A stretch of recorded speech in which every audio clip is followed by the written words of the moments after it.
Aloha and welcome back to another Ascension Diaries workshop. My name is Alexis. This is the Ascension Diaries YouTube channel. We do work to uplift your spirits and invigorate your lives with a particular theme, and June's theme is rhythm. So we have a lot to discuss. I would like, if you have the chance, to have a piece of paper with some sort of writing utensil. It would be best if you had your favorite color, your favorite writing utensil, and so on to basically get you through this workshop, because I'm going to be interviewing you a bit about your music tastes and your experiences, I would say, with creating rhythm in your own life through physical, like art and music, versus other areas of your life where you create rhythm. So it's going to be more about you in this workshop for sure than some of the others where I've lectured more. So I hope that you really get to engage this activity and I guess, enjoy the rest of your summer solstice or winter solstice. Where I'm from, it's summer solstice, and it is a special time of year. This time exactly last year was Father's Day, actually. And we had an anomaly in the space weather in the Russian data that was so spectacular that it was basically a field day and everyone was freaking out. It was so fantastic. So it's been a whole year since that's happened. The Russian charts and the Schumann resonances haven't done anything like that since. Everyone that kind of got in trouble or confused during that time has kind of sorted themselves out. And here we are again discussing the theme of rhythm. So hello to those of you who are here for the live. Haley's here. Alex is here. Thank you for your comments. Thank you for your feedback. I'd love to see your answers live in the live stream to these questions I'm going to be asking you about your life with the theme of rhythm. And it'll help with future watchers as well as those who may be too shy to participate. So those of you who are going to be quietly watching this video and who've been following my channel perhaps for quite some time through maybe many seasons of my life, I hate to break it to you, but there's going to be many more seasons of my life. I'm not that old, so there's a lot more to yet discover.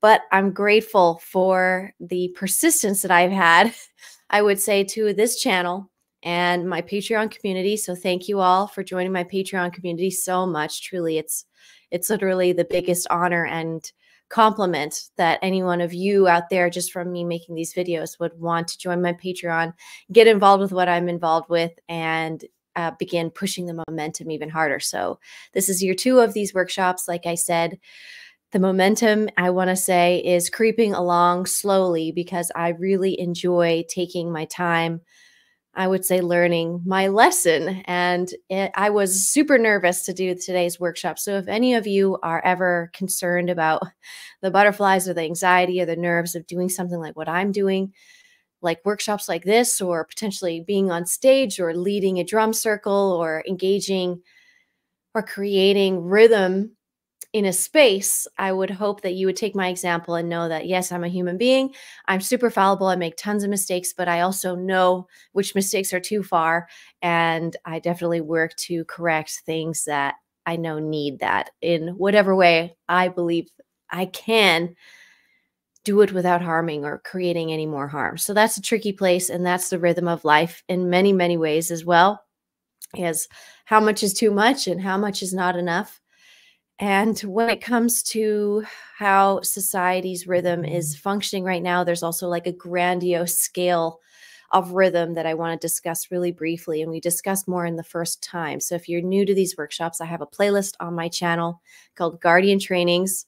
And there are all of the workshops I've done in the past. If any of the topics jump out at you, watch it on 2 times speed. See if I say anything that's interesting. It may pique your interest and inspire you, which is the goal here. So today's questionnaire, I hope you're ready, is going to be full of, again, personal questions about you and your connection to rhythm.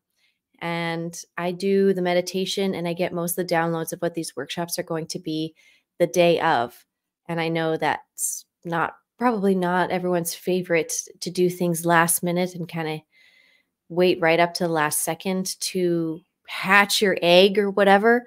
Some people like to hatch their egg and then deal with the hatching and then reveal it like 6 months later. But for me, things are very fast, and I'm hatching the egg of the ideas that I had today and which would enrich you guys the most. I've gathered since the last workshop back into and build upon for, I would say, the progress and the growth. And maybe many years down the line, this rhythm workshop is going to be some sort of mind-blowing event. So we'll see. I'm hoping to only improve at workshopping as we go along. So I can't do a show of hands or anything like that, even though I could in a Zoom call, but a lot of the drama around Zoom has made Zoom not really a favorite anymore, I would say, in the community to use to engage their audiences.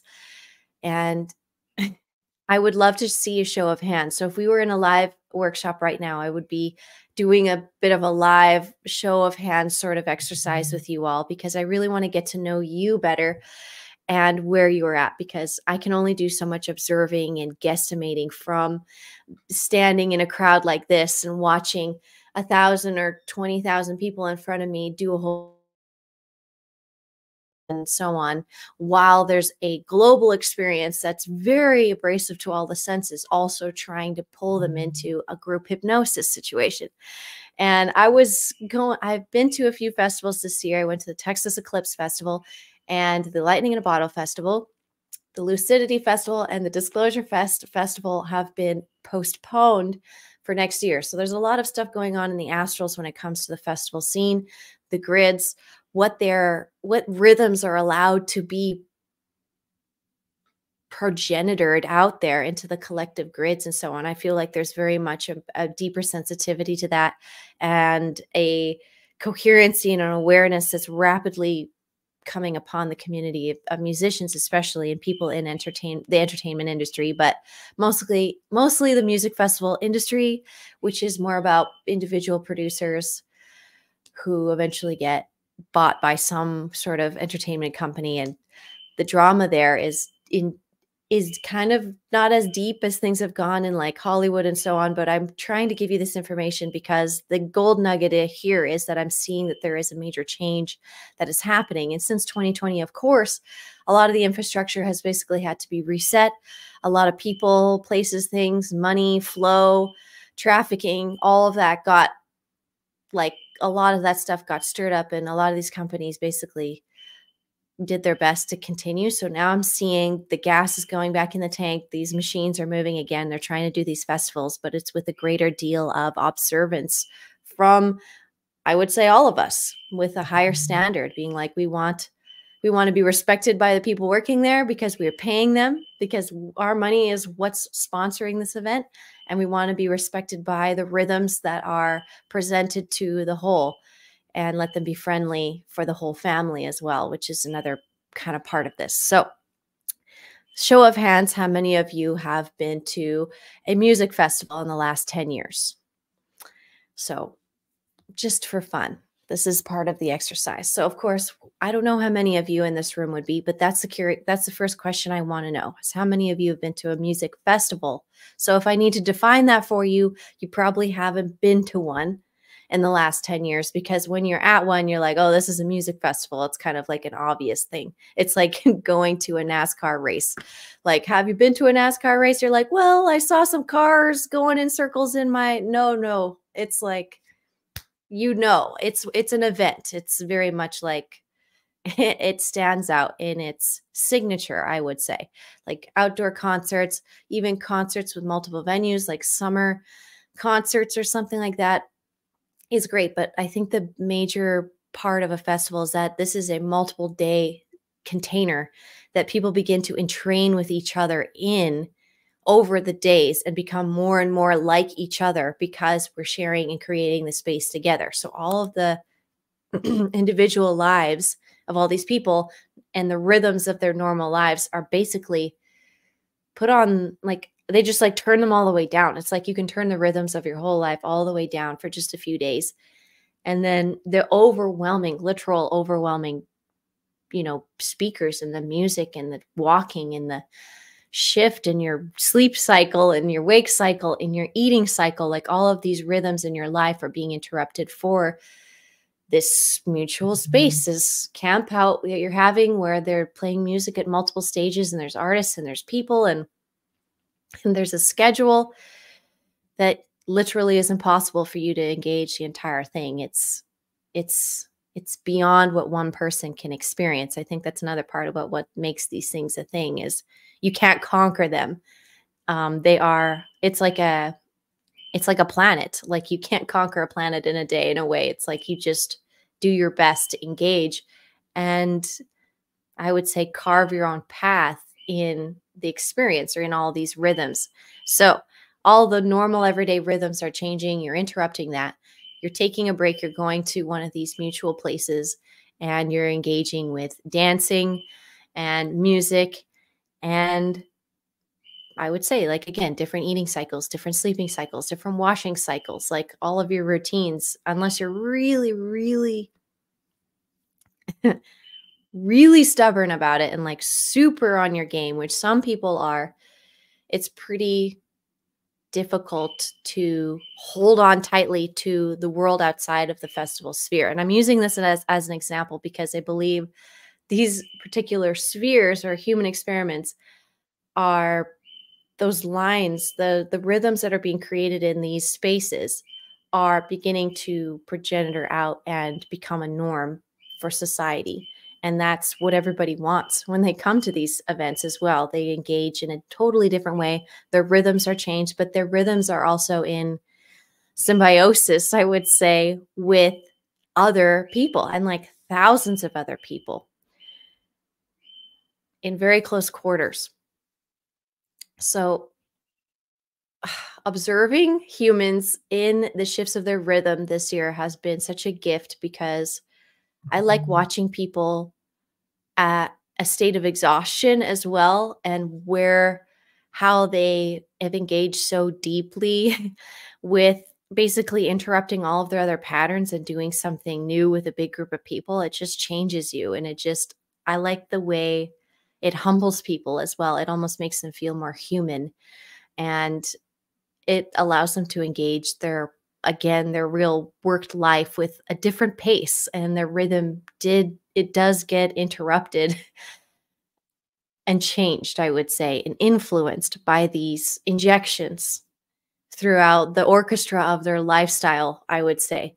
So another question for you then is, have you ever created music and performed it to a group of people? Have you ever created a rhythm and then, a whole crowd got into that rhythm that you made yourself? Because it's another skill that not a lot of people have actually engaged. They actually worship people in our culture who can create their own rhythm, make it so good that you want to join in. Like that's a very specific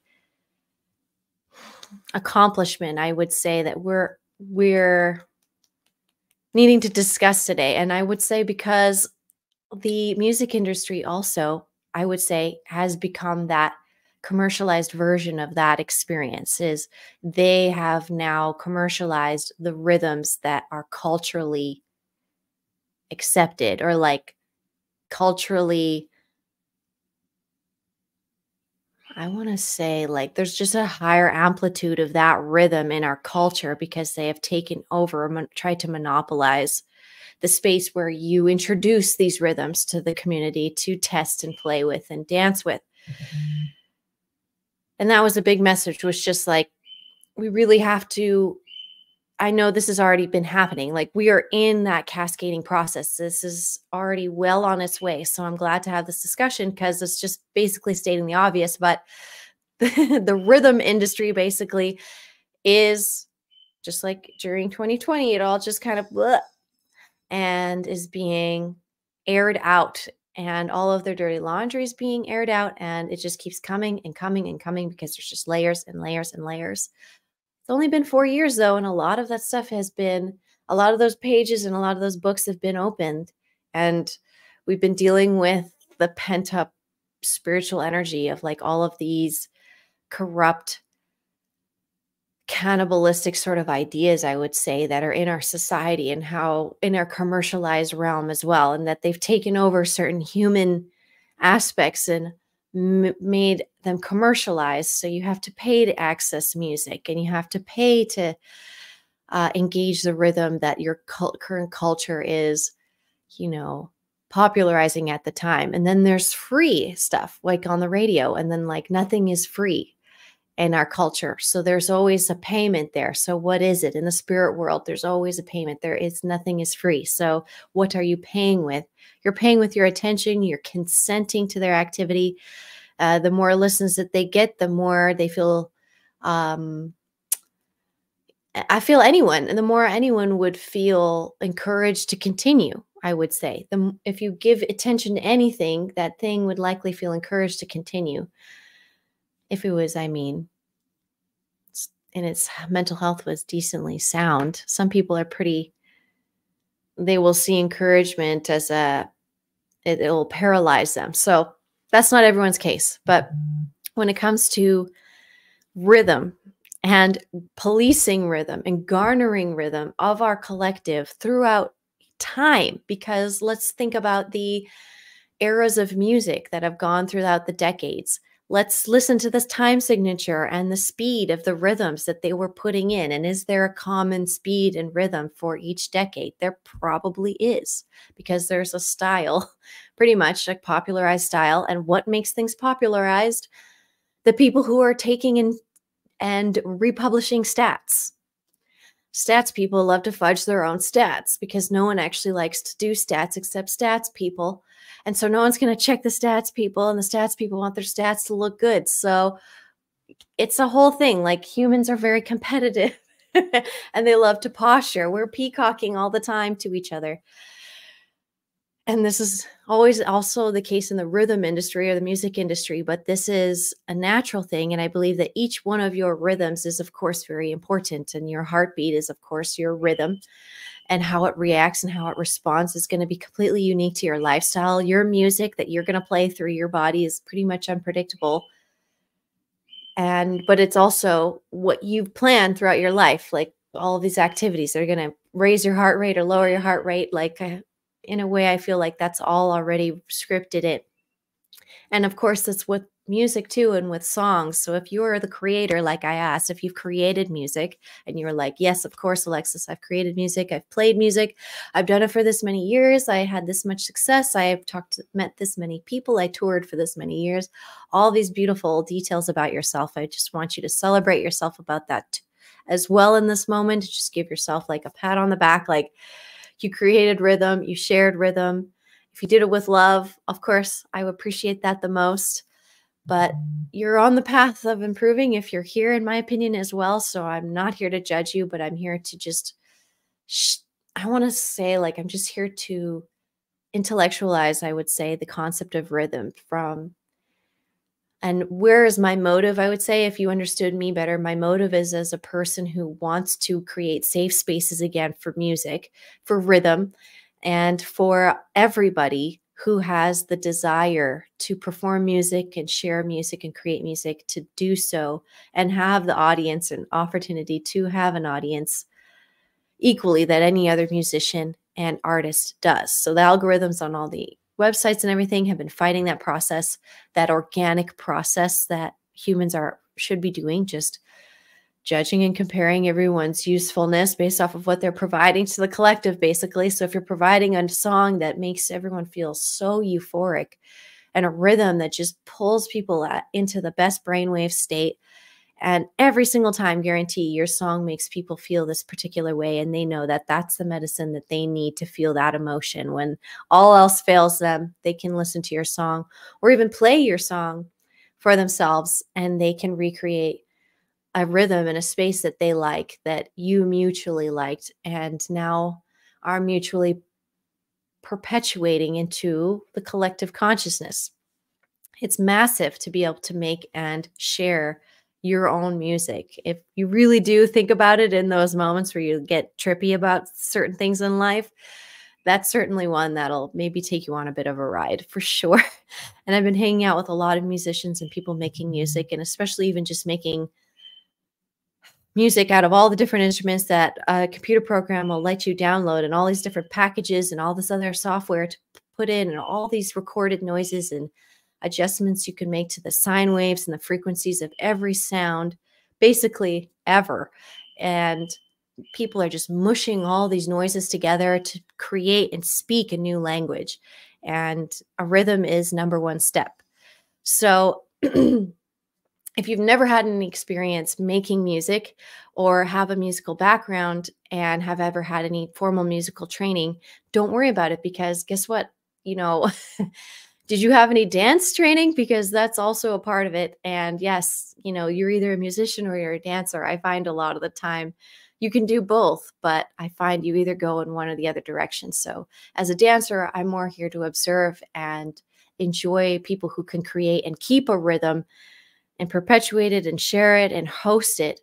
And then I like to, you know, be a conduit of those rhythms and taste them and sample them through my body and feel where they make me move, because every single rhythm will make me move in a different way. And every part of my body needs to move. So the best way is to have a variety of rhythms and a variety of people always creating, so we can constantly be moving with the, I would say, the full flexibility that we are as beings and in our temples, for example. So culturally now, not just through the decades, culturally now, let's think of the rhythms and the paces of the music that was popularized in all these like continents, I would say, these natural, I would say more isolated groups, these natural isolated groups on our planet's surface, without any nationalities, without any borders. Because, I mean, the water provides a really natural border, and really did humans and nature really did just figure themselves out already. So anyways, the clusters of people, just think about them. Now, the question is, where on the earth have you resonated with the music the most? So obviously that's not a hands up, hands down question for this workshop, but this is where we're going to get into the written stuff. I want you to get to know yourself better. I mean, this is called the Ascension Diaries. So you and me, we're diarying. Very interesting word there, but yes, we are writing or we are journaling about our lives and about ourselves. And this is a cathartic process, because when you were little and discovering these things, even for yourself the first time, if you were lucky, you went to school and maybe you had teachers that would ask you to fill out and do things and questionnaires about yourself and whatever. School provided me with these opportunities and outlets, but I wasn't being asked my opinion about a lot of my preferences when I began making them. So it made me feel like my preferences didn't really matter. And it was also almost like I didn't want to stay on those thoughts, because they were almost inefficient thoughts, because they weren't serving me in the present, because they weren't desired. And, you know, I came from a chatty household. So just getting a word in at all in the rhythm that I was raised in was tricky. So what sort of music rhythm can you imagine that I am interested in or attracted to? It's a little bit fast sometimes. They're a higher rate, a higher BPM rate a lot of the time, but I vary, and I assume you will too. But for this exercise, we're doing an area of the world that you believe that you resonate with the rhythms of. So you find yourself listening to, okay, here's an obscure example. You find yourself listening to techno that was made often by French musicians in France. I do that all the time. I don't mean to do that, but it's one of those ones that I just, and I assume it has to do with our DNA as well, which is another wonderful part of this conversation, but it's not as much this year's insight. I want to say DNA and soul groups and ETs and hybrids and all that stuff is a part of the conversation all the time when it comes to me and my brand personally. And the revelations of those culturally, like where you're going to have it on the news and you're going to have talking points and you're this and you're that and all these beautiful sentences to explain away the world. Those are all going to start coming out about the stories about these beings and these concepts. And then you'll maybe feel more comfortable and be like, oh yeah, she's just talking about what we've been hearing on the news last 6 months, and it'll be nothing. Like, I'm waiting for that ledge. We're almost there culturally, but I don't need to be the one that's pushing you off that ledge anymore. I never really was. So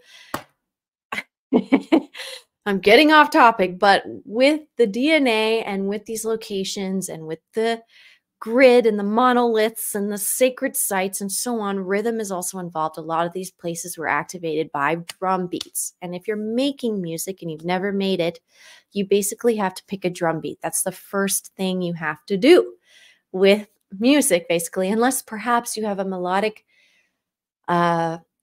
phrase. I would say that's another one that I would say I've noticed that is easy to start from, is you all of a sudden you have a melodic phrase, like, a poetic melodic thing, and then you know what it sounds like, and you can build a song around that phrase. And in a way, the phrase has its own rhythm as well, because poetry has rhythm. So which way is the rhythm coming out of you even is another way to kind of get to know yourself. So let's pick your country, and then let's talk about the part of your body that moves the most when you're dancing to that music. So, for example, while you guys are writing and I'm rambling, South American, like rumba is the word for me lately, has been rumba music, which I know isn't always the case. And there is a little bit of overlap, I would say, with the different type of Latin American music scene. And I don't have experience in that realm in this life as much, but I was raised with that in my household amongst other styles, plenty of other styles. And this particular style is one that I feel like my heart is calling to more. And as much as I love dance music and electronic dance music, and we're going to talk about that, this particular style of music helps me move my hips the most. So the part of my body. And the hips is where a lot of trauma is stored. And as somebody who, I want to say,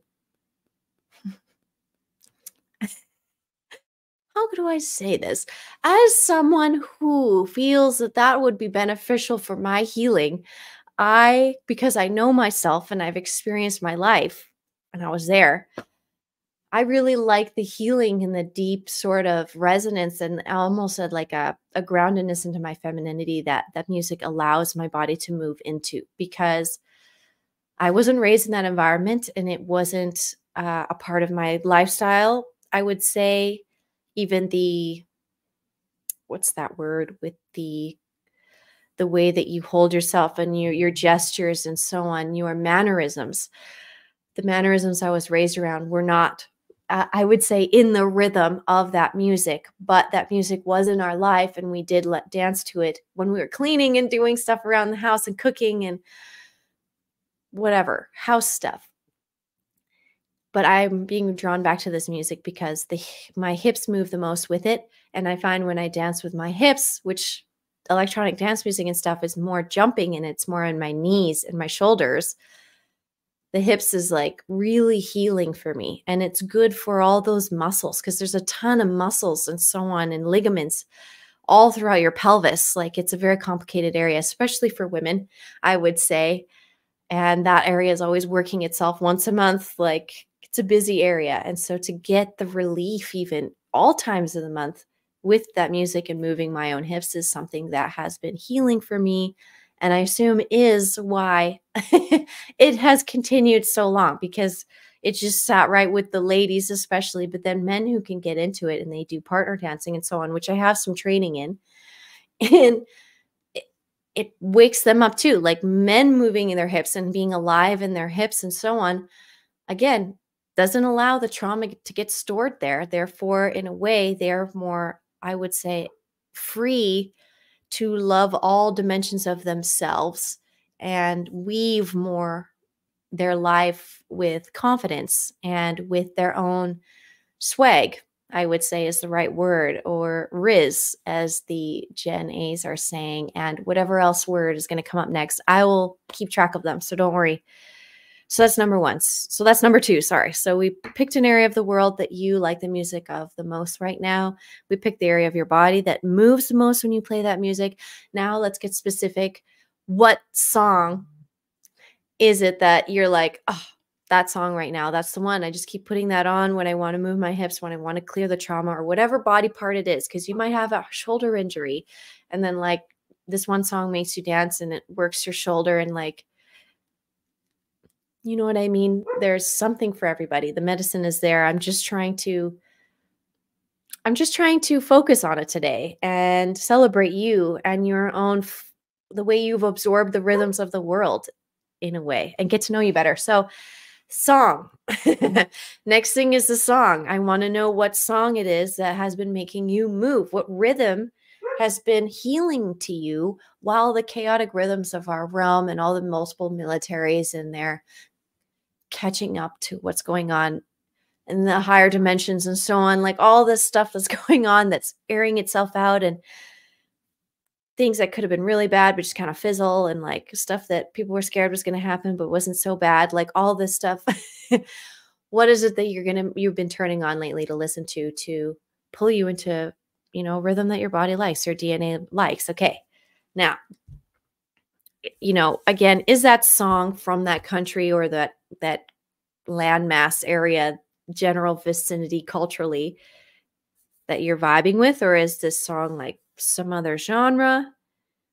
You know, if you don't know a song, maybe off the top of your head from the genre you're into right now, which is usually my case, knowing song titles has never been one of my strengths. I don't know why. Just one of those things, just like being able to memorize a number longer than like 4 or 5 digits at a time. It's just one of those, like, I was vaccinated as a child. So that's a whole other conversation, really. And the rhythm of how I now approach life was possibly interrupted and engaged really early. And then I've just basically had to adapt to this world with that shift in my own natural rhythms. And now I'm getting tons of visions. Sorry, it just like hit me. So I know that was a big one. So I'm sorry. I'm weaving around like a race car, like boom, boom, boom, boom, boom. Rhythm, cultural, the effects that have had on you and interrupted your rhythm as a baby is something I guess that we're going to go into next, I guess, on the list. So I wasn't the direction I was going. We might get back to that, but let's just get into this. So that's what's coming through right now. So those of you who were circumcised as a baby, those of you who were treated with any sort of vaccinations or had their blood drawn as a baby, obviously these are not consensual acts that you're having like in your current vessel consenting to, but those of us who believe in like you're choosing your soul path and you're, you know, you're walking this path with God and there's a reason for all of it and there's lessons in all of it, you know, why did your rhythm get interrupted? You're going to find out. There was a necessary, you know, you chose to have that happen and now you're living your life this way. But was there a moment where you know that, or you believe maybe your rhythm was deeply interrupted when you were a baby? And that might have some sort of correlation to the body part or in the maybe even the area or the DNA that you want to reinvigorate with the music you're listening to now and the rhythms you're listening to now. Because what they did medically had to do with DNA and rhythms and slowing things down and speeding things up. And there's a lot of like, it's almost like a game of catch up too, with once you start interrupting nature, you get karmically involved and then you have to keep chasing the experiment and it gets away with them. And that's the problem with AI sometimes, is that happens. So anyways, so let's do that. That's a little, let's just a little deeper personal note in your list of reflective notes here. So let's move on, because again, we're going to take exactly what happened and all these things that happened to us, and we're going to work with them. We're going to make it into music, the music of our expressive life. So I wouldn't take it as a thing to like, I wouldn't take it as a sign to give up or disengage the world or that things are unfair. I would take it as a sign that you took on something extra for a reason, or you took on something, you know, it is extra. Like you did something more to your body than was, you know, you were born with, and to whatever capacity. Like after that, after I've had those treatments, it's pretty much only medical thing I've really ever dealt with or wanted to engage other than orthodontics, which is another thing with your rhythm, your biorhythms, your organs, all of that stuff in your teeth and the meridians of your teeth. I talk about this in pretty much every workshop because I didn't know this, but now I do. But I'm making do with the music my teeth are now making for my organs. Thankfully, at least I'm in the impression that all my organs and everything's working great. So that's good. So teeth are happy right now. Meridians are happy. The rhythms that we are maybe trying to engage in this life, maybe even artificial rhythms and these extra challenges. It's almost like you come to Earth and you take on extra stuff because it's only here to work with and experiment with. So, you know, as they say, when in Rome, do as the Romans do. It's kind of like that. It's like when you incarnate, you're just going to do what the locals are doing because you wanted to do that and you wanted to learn these things that they're learning. And that's what I believe anyway. So let's go into the next question about you and your rhythm. So if you could snap your fingers right now and have an instrument in your life that you were perfectly capable of playing, like you knew how to play it and you could play it confidently in front of your friends and family, what instrument would it be? Like if you could just snap your fingers right now and you would just have the skill, you'd have the instrument, and you'd have the family reunion with your friends every year that everyone gets to play together or display their talents. Okay, what is that instrument? Is there multiple? It's okay. Write them all down. That's okay. You're okay. It's okay to be a complex individual with many likes. There's so many things in this world to like. So many options. It's okay to have a great plethora of things you like. For me, I would say it would be guitar for sure, and then drums after. So I would say guitar first and then drums. So I'm more of a melody and songwriter kind of person, I would say, versus a person who can keep rhythm with actual drumming is something I've noticed that I struggle with. And I think it might have to do with my heart and how it's kind of not, and it's never quite, it's like a hummingbird. It's kind of like, it's fluttering. It's in another dimension. It's like so having a drum for me probably would be very good for my health to kind of ground me, which I want. I want one of those really big ceremonial drums, basically like a coffee table size or like a dinner table size drum. That would be amazing. So that's on my list. But you don't need training as much to play one of those. Gosh, now I sound lame because I'm not even thinking of good examples. Other rhythmatic things that you'd like to play, that's bagpipes is coming to my mind. I don't know if I'd want to. I would. Okay. I would whip it out and play the bagpipes if I could just right now. It would be awesome. Let's be honest. But would I get the same excitement when you hand me like an oboe? No, I would not. I don't think I'd get the same excitement. I think saxophone would maybe be one thing I would try, but these are the things. So these are unique informations about you. I'm just spouting off my own as a way to kind of fill the space while my dogs freak out. And encourage you to engage this activity. So what instrument is it? What instruments are they for your rhythm? And like this is all, we're just getting deeper and deeper into you. Okay, so now what instrument, that's all about you and your ability to just play. So playfully now I can say that you may be able to download the ability just to play whatever instrument it is that you want, because you are a part of the collective human intelligence, and a human has accomplished this. Multiple have. And so by theory, you should be able to just go into the human library and just be like, oh, I want to open this book. And it begin to unveil to you immediately. And I believe that we may be getting there because it just makes sense to me that that's the case. But I want you to play with that idea as well. So if you're having maybe a roadblock or something about creating rhythm, engaging these instruments that call to your soul, that match you rhythmically, perhaps think about it that way and be like, I call upon the human collective intelligence to aid me in making this easier and learning this thing and remembering this thing. Oh, hi, Jasper. So now, what instrument, I'm going to flip it on you, do you want someone in your life? It's okay. that you want someone in your life, I would say, like a mom or a dad or your siblings or whatever, to pick up and start playing for you to listen to or enjoy or dance to. And I wonder if these are going to be two totally different things. Like, that would be my question. Like, okay, who wrote two totally different instruments? Like, you want to play this, but you want to listen to this. Okay, I'm going to read the comments for a section because there's a whole squad here, and I'm going to let you write that down. So you guys write down the instruments. I'm sure you already have. We've got a lot of musicians in the house tonight. The rhythmic people are here. One thing I learned is that people will continue learning about their interest, and they will be drawn to things they already know stuff about because they enjoy learning about that thing. So I knew the musicians were going to be peeking in and seeing like what I was going to be talking about. Because again, I admitted to you guys, I'm not openly or trained in being a musician. I don't have as much of a background in that.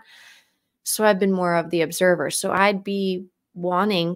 would want to be listening to different instruments that I want to play, because I would say the act of playing and creating rhythm with certain shapes and configurations of even moving your body, one would be more comfortable to play and one would be more comfortable to listen to, I assume, as well. So you can take that factor in.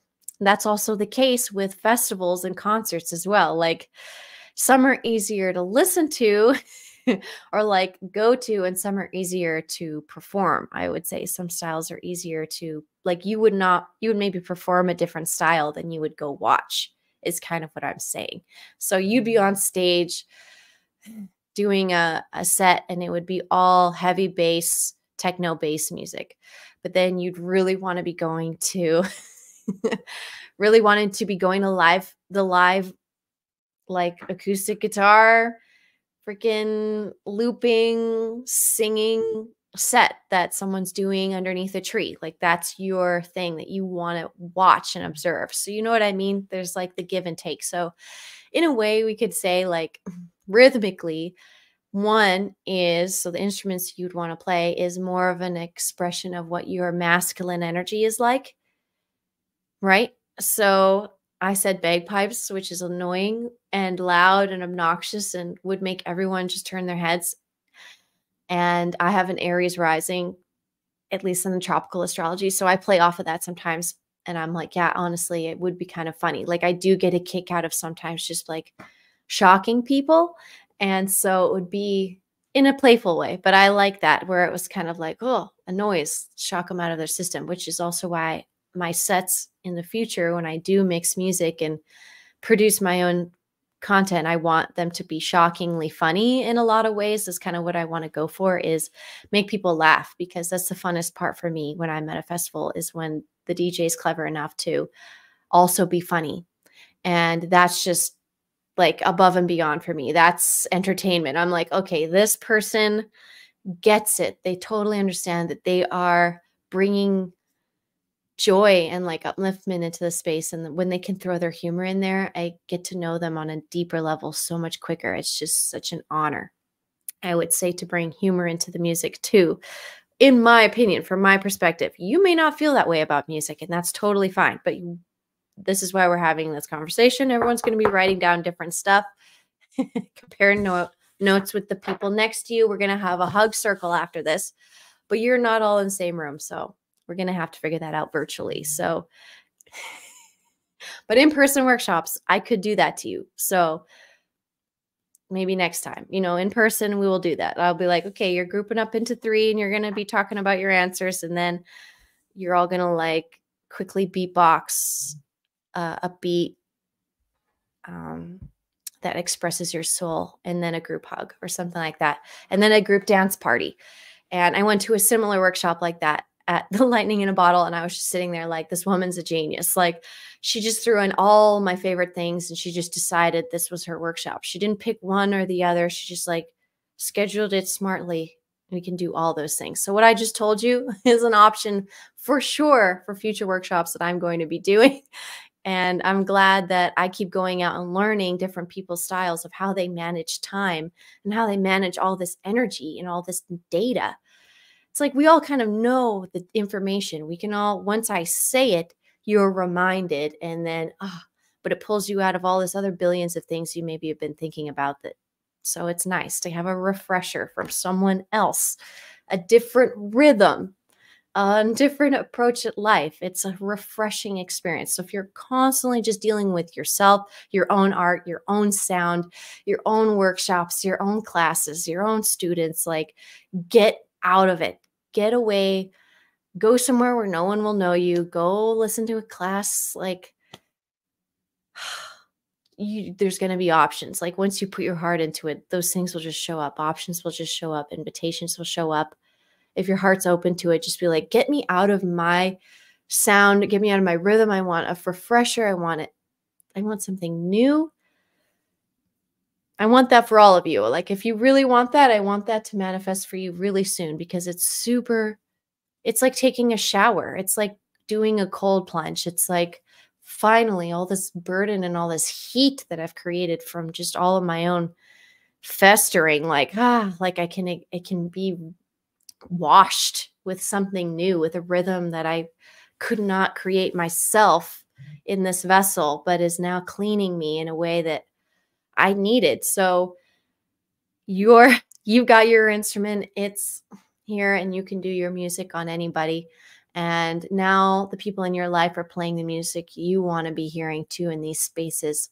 And now I want you to think about the rooms in your home that you could install more musical aspects and more rhythm to, in order to create a vibe. So my mother I've been calling her and talking to her. She's going through a major transition in her life and her rhythms of her life and what she's going to do with her every day. It's all changing right before my eyes. And she says, all of a sudden, which is also kind of on my background, so I'm going to get to this, but all of a sudden, really, and since I've moved away, and I've done this to them and they didn't notice, but when I moved, they eventually picked up the habit of listening to solfeggio frequencies on the weekends. So basically, you go through the whole scale of solfeggio frequencies, the songs and all the scales. And Kev Thompson is one I would recommend, an album I'd recommend on all the platforms. Kev Thompson, I think is his name.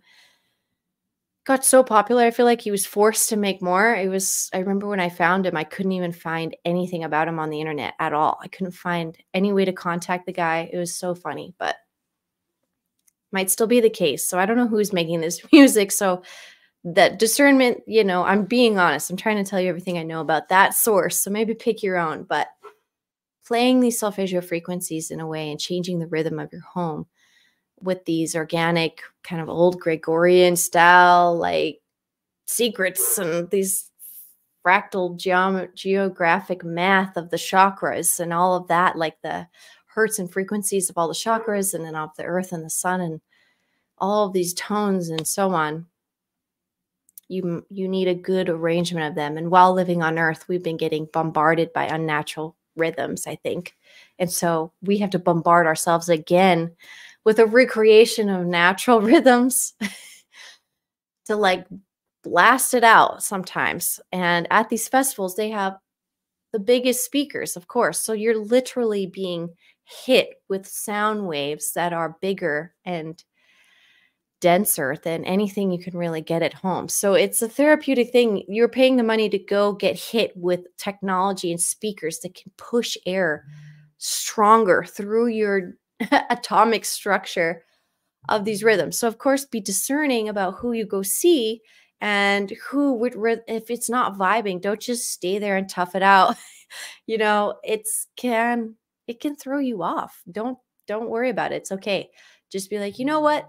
I'm actually going to go back to camp and change my outfit, or refresh, or go to the bathroom, or get some food, or go shopping over here, or take a phone call, or record a video diary for yourself, or something. Like, just get away from the rhythms that don't resonate with you. It's not worth it, in my opinion. And I don't think it's good for you to, again, be in environments that don't resonate for very long. There's a clear sign you're having a dissonance.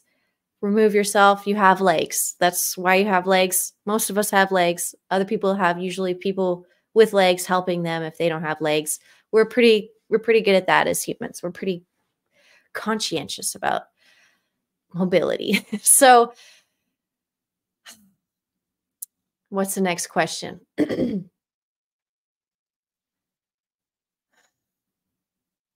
If there was a genre of music and rhythm right now that you could snap your fingers and it improved to your standards, which genre would you pick? And I would assume you'd pick the one you like and the one you listen to the most, but write that down.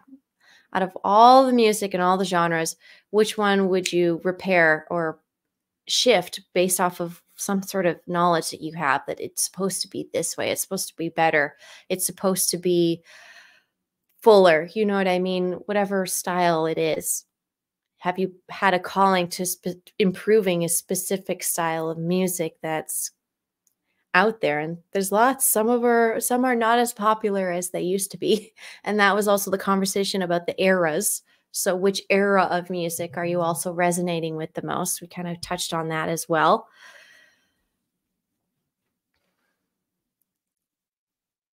It's nice to see you guys.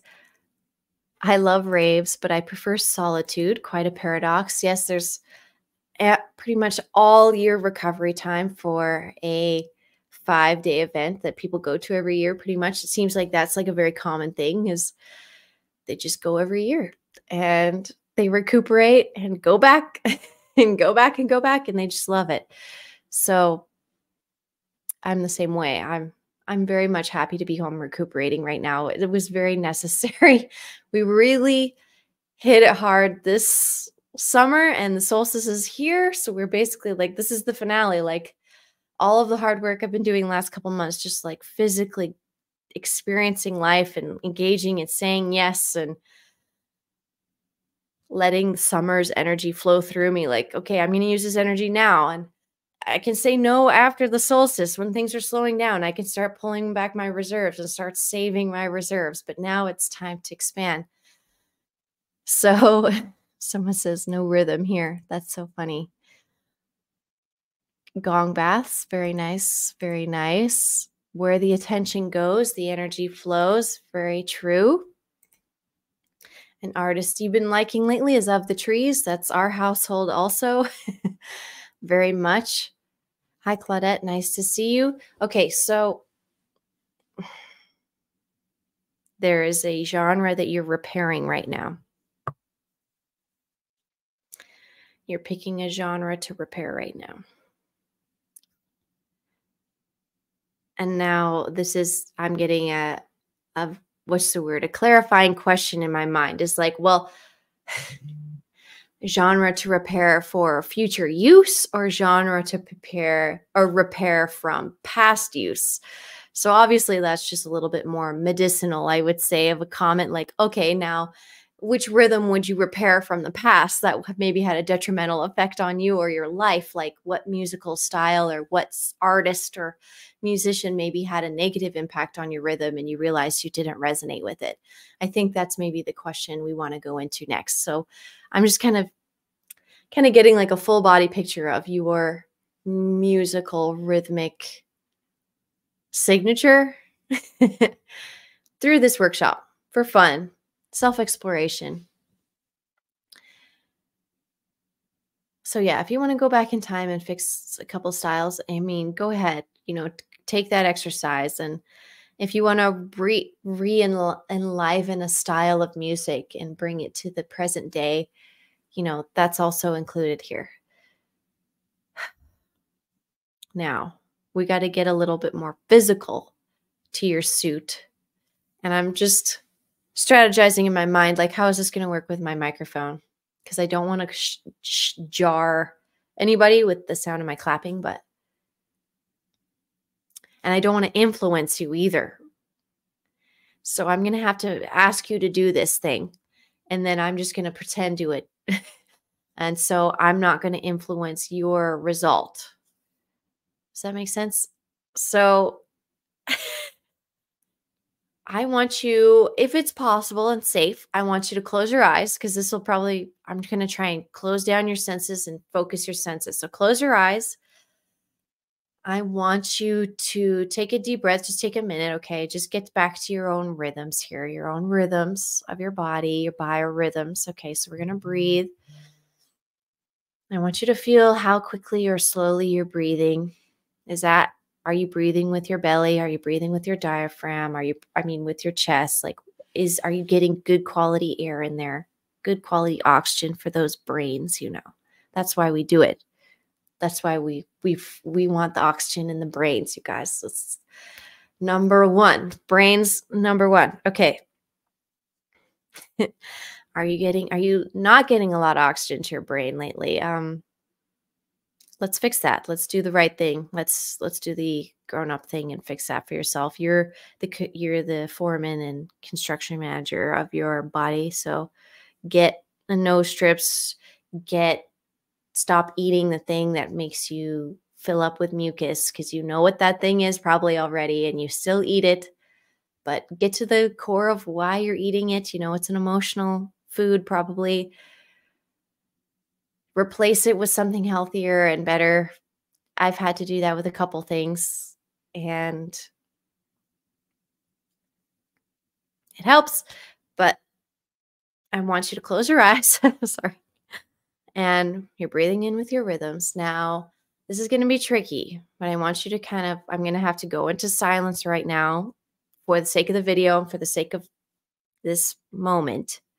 I'm going to go into some silence. I'm going to ask you to breathe a few times, and then I'm going to ask you to clap a rhythm. Okay? Obviously, I'm not going to judge or give you any more cues than that, because I want this to be organically you. Okay? This is just you checking in with you. So I'm going to be quiet. Breathe a little bit till you know that you're kind of at your natural pace. You're not rushing yourself. And then I want you to clap some sort of rhythm, some sort of thing on your hands, okay? Just to engage your body. So I'm going to breathe.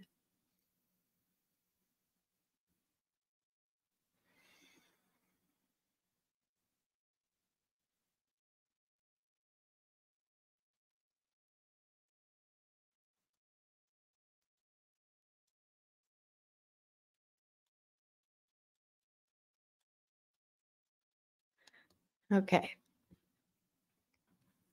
Hopefully you kind of got a second there. I hope you kind of got your hands to move and you got to clapping and you kind of got a pace of how that was. So mine was da da da da da da da da da da da da da da. So that's maybe how fast my heart's beating. I didn't even check, but that's my particular rhythm, for example. I'm just saying it with da da does with my mouth instead of claps because I don't want it to.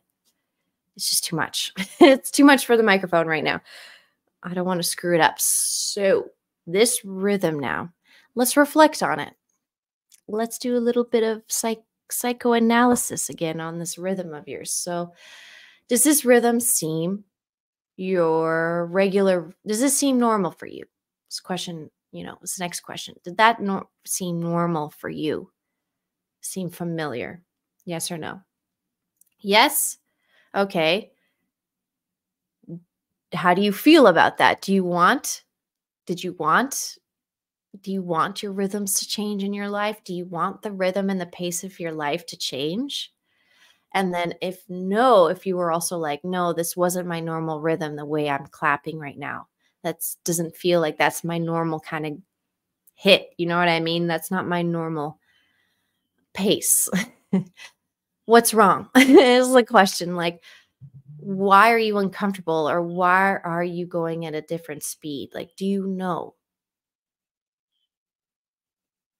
Do you know what's changed your pace lately? Do you know how you've gotten off your beat? And listen, whatever it is for either of those things, if it seems off or you want to change that rhythm, for example, all you have to do is set the intention to do so right now. There's nothing to it. It's all no sweat off your back. Like literally just be like, oh, I want to improve that actually, or I want that to be, I actually want that to be a little bit more, to feel a little bit more right. I want that to feel a little more, I want to feel more at home with that rhythm, that natural rhythm that comes out of me. You know what I mean? Like I know it's hard to explain, but I'm sure one of you or some of you are relating to how I'm saying this and what this medicine is. What I'm trying to kind of bring out is, did your rhythm feel like you? And if not, then what's going on? And if yes, but you want to change it, let's make the intention that we're going to make an improvement on our own personal rhythms. And we're going to keep checking in on ourselves more regularly to really see how our body is, how fast it's going. How fast are we rhythming? How much is that drum pumping? You know what I mean? And is that healthy? Because truly, and for those of you who maybe have experimented with plant medicines in particular, I would say, I don't even know how to describe this, but plant medicines, I would say, are of the plant community, right? And in a way, we engage with plant medicine sometimes to reach higher planes of existence and consciousness. But those guys don't seem to be moving around or going very fast, do they? Higher would assume faster, but you look at them and those plants are not moving, and you take the plant medicines and you engage with the plants and you go into their frequency and you're like, I feel like I'm going faster, but I'm not moving at all.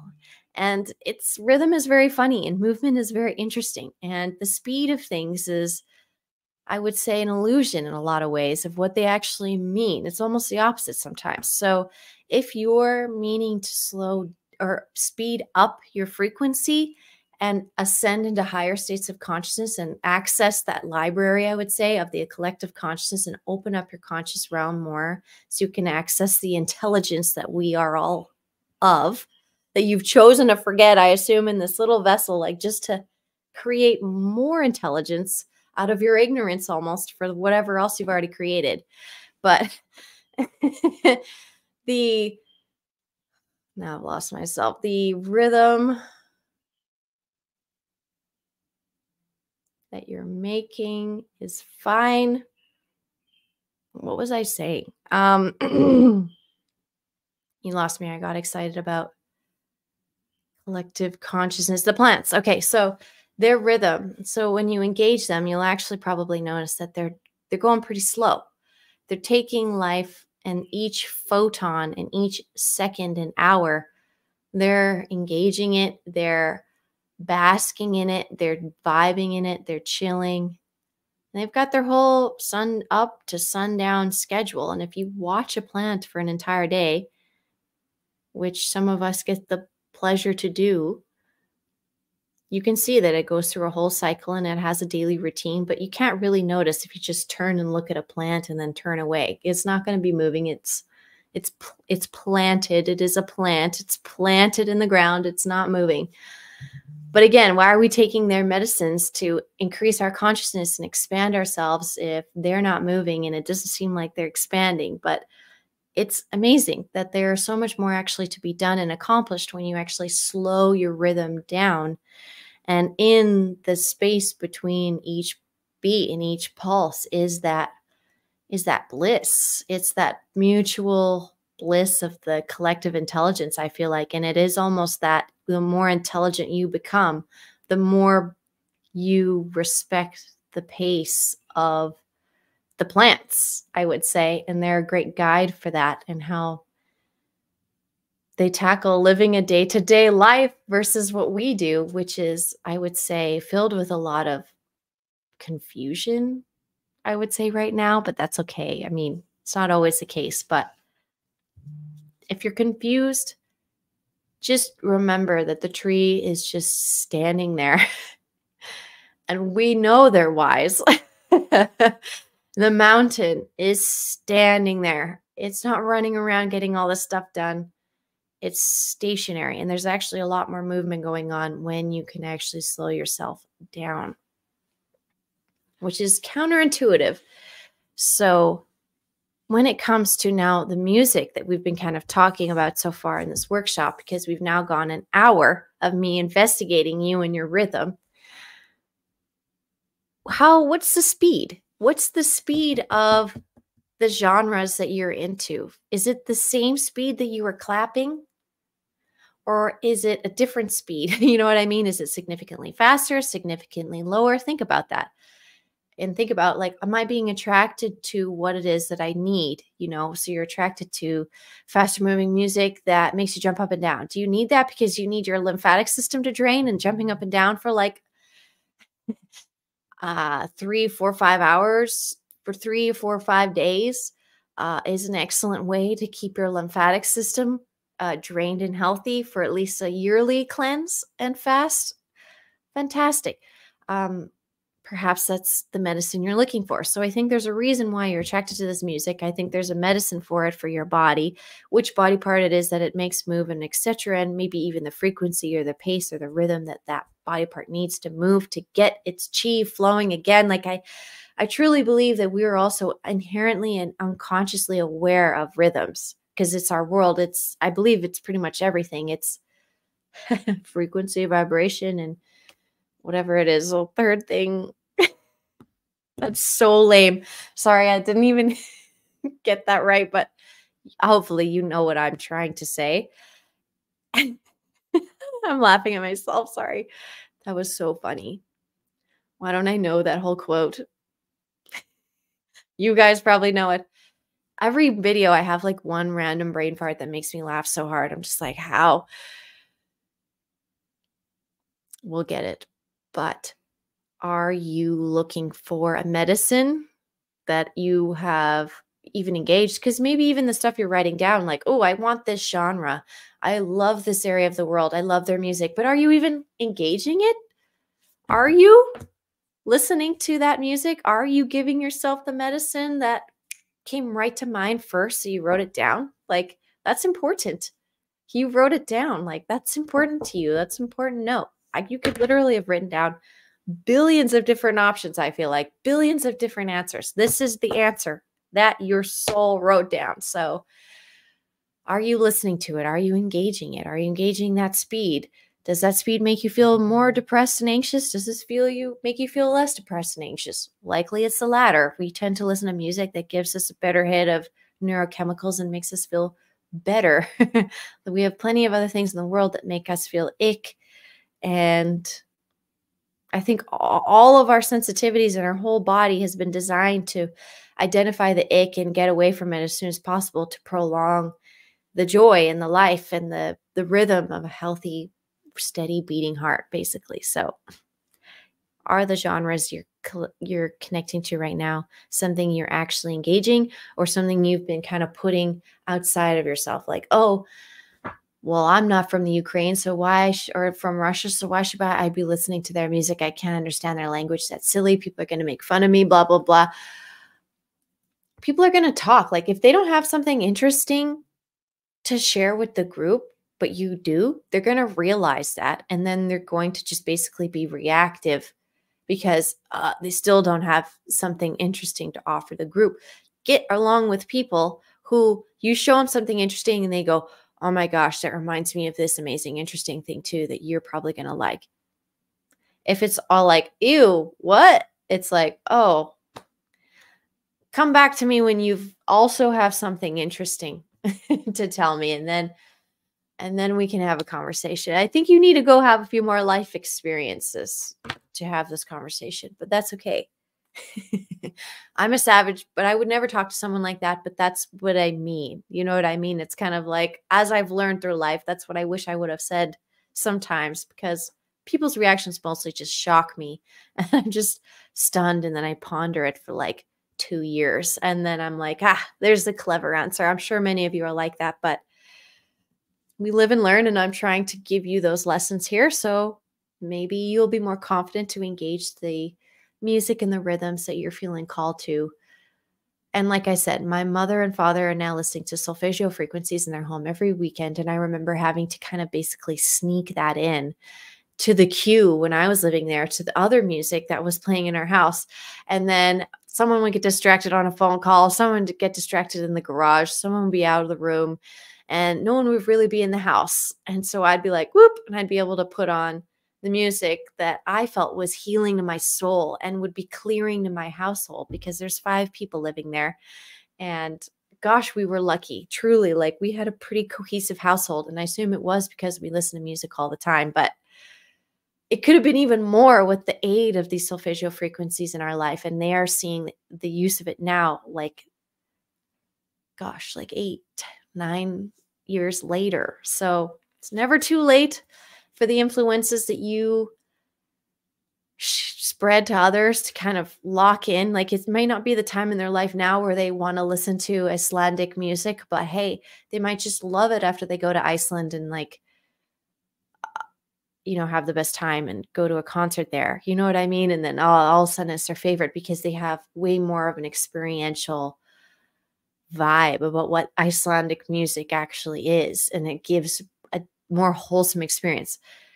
Go to these places, go to these concerts of the genres that you are wanting to be in, because these are not just genres and these are not just groups of people. These are cultures. These are rhythms. They will involve other aspects that may also vibe really nicely with your DNA and with your body, like your gut health.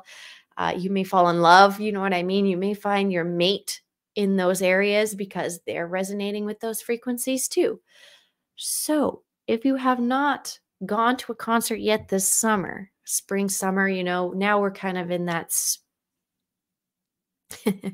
Australia's in their deepest winter, or the southern hemisphere, and the northern hemisphere is having their greatest summer right now. So northern hemispherians, if you haven't been to a summer concert or festival yet, even though be careful, because when they're big, they might cancel. If they're new, they might cancel. So go to something that's a little more established if you can, but go to whatever music genre it is that you are kind of vibing with or maybe want to include in your life more.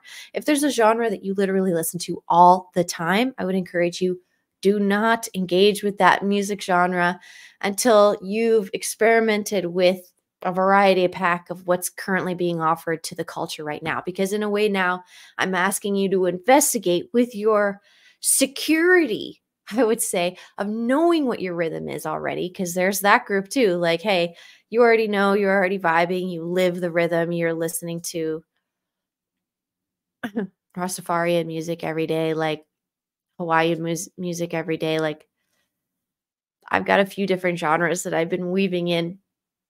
You're fine. You're secure. You know your rhythms. You're going to the events. You've met artists who play this music. You've spent money to support artists creating and making environments for this music genre you like.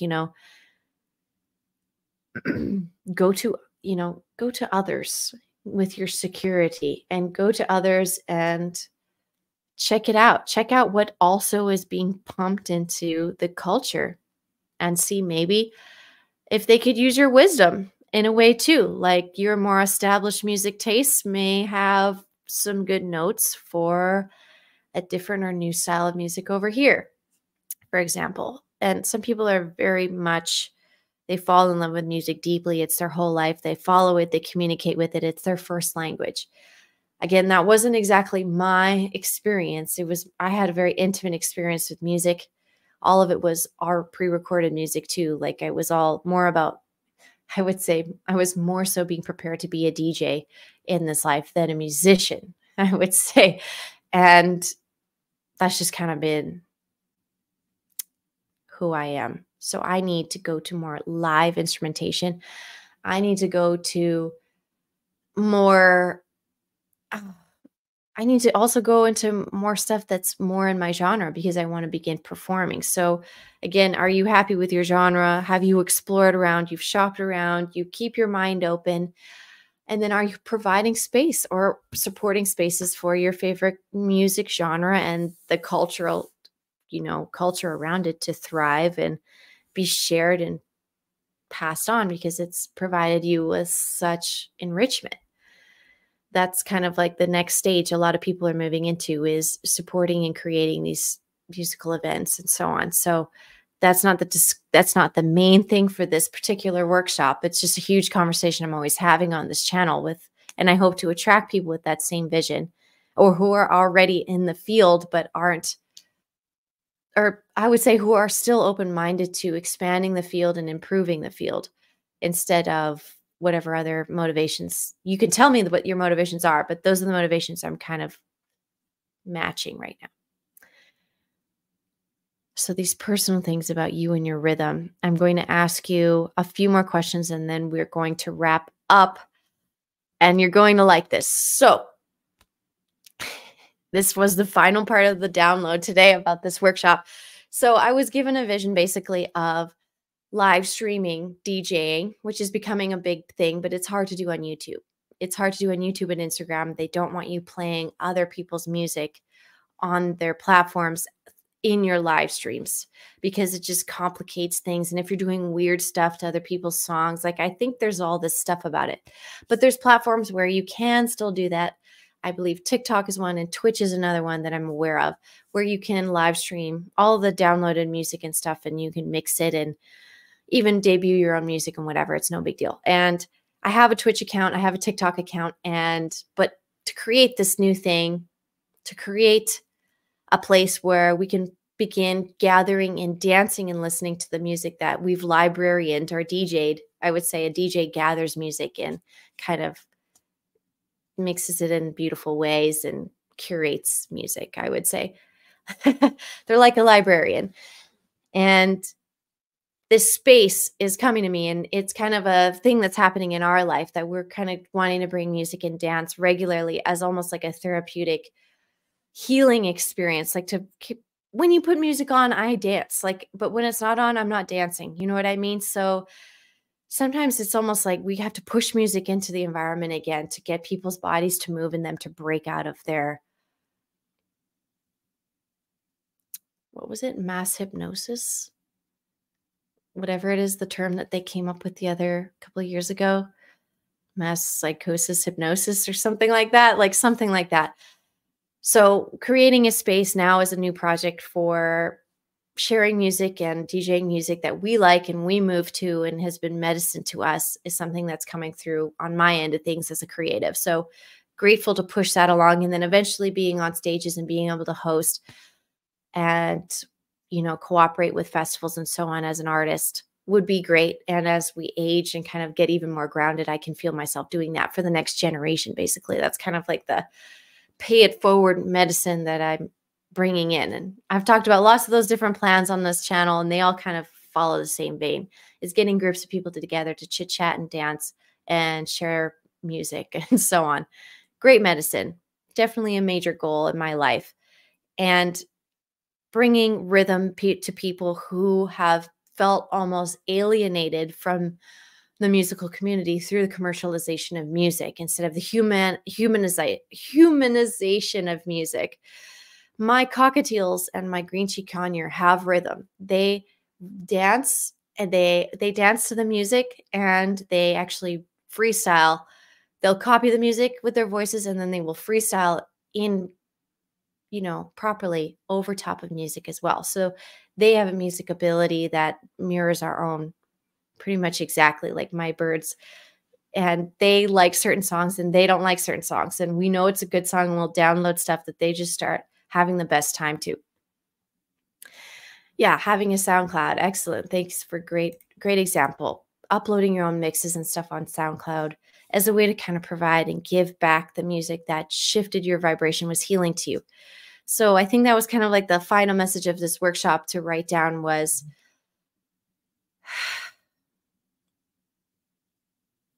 how do I word this? How are you going to get, I've already asked you, how are you going to get more music into every room in your house, either having instruments available around or speakers. And I wouldn't necessarily recommend installing like a smart speaker system that you talk to in order to play you music, but even chimes. I have chimes in my house. I have a musical instrument in pretty much every room to engage in as a way to like even clear energy quickly, because it's a tool to rhythmatically, like literally just like a heart or defibrillator, like re-enliven a space that maybe had a disturbance. The shamanistic part of it, it's very important as a way to also keep energy healthy in a space. So if there's an unhealthy space or there's an unhealthy person, or there's a person in your life, or if you're that person that feels alienated and separated from the music making people of our society. Because I've felt this way, where all of a sudden your peers who are learning how to play these instruments are becoming trained in a skill, and they're becoming sectioned off from society even. And the military has a whole orchestra. Like, have this in schools is on purpose. These instruments and this knowledge, it's being perpetuated, and it alienates people who don't resonate with that style of music or who can't put up with it. And then music kind of becomes not as much of a big deal in their lives, or it becomes alienating and difficult or even shameful as well. Like, oh, this isn't this type of music that everyone likes. It's this. So I'll listen to myself and I can't show other people, and blah, blah, blah. There's so much drama and emotional energy with music, and with all this water energy in our astrology, like rhythm is, deeper than that. Like, what song have you cried to? What is one of your crying to songs, for example? What is one of your workout songs? Like, there's a song to get you to get into whatever mood, right? So who is it in your life that maybe needs a musical instrument that hasn't engaged? Like, sure, there's people in your life, that you could maybe buy a plant for. Their air in their house might need a little bit more of a life, so maybe get them a plant.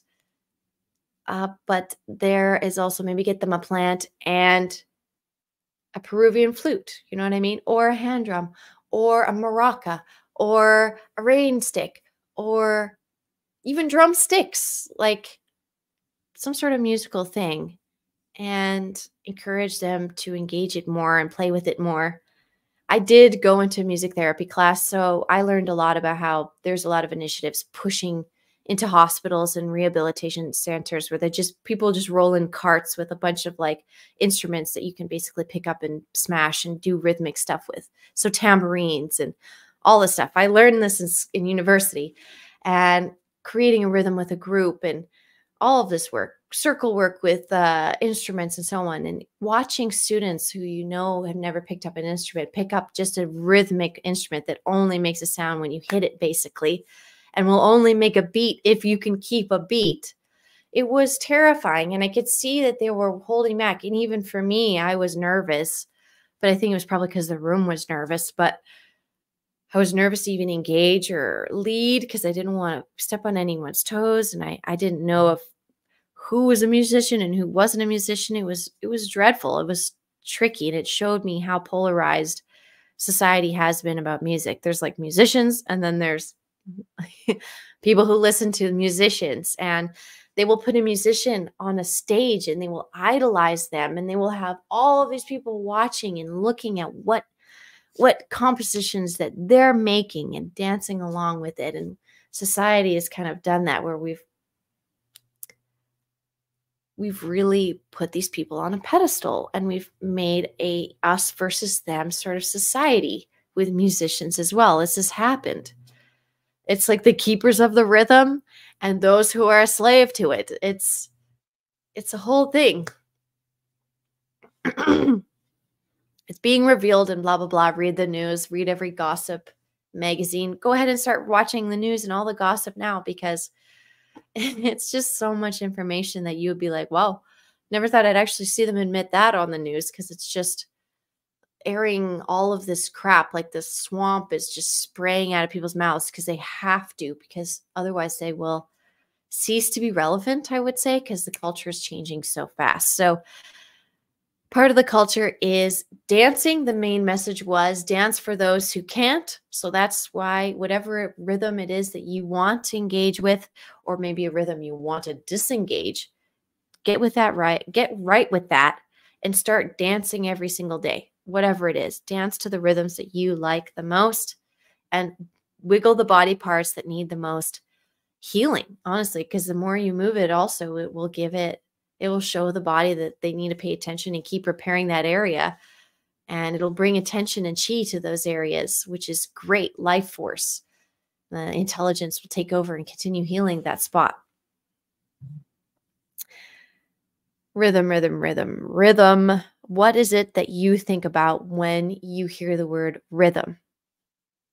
Please write that down.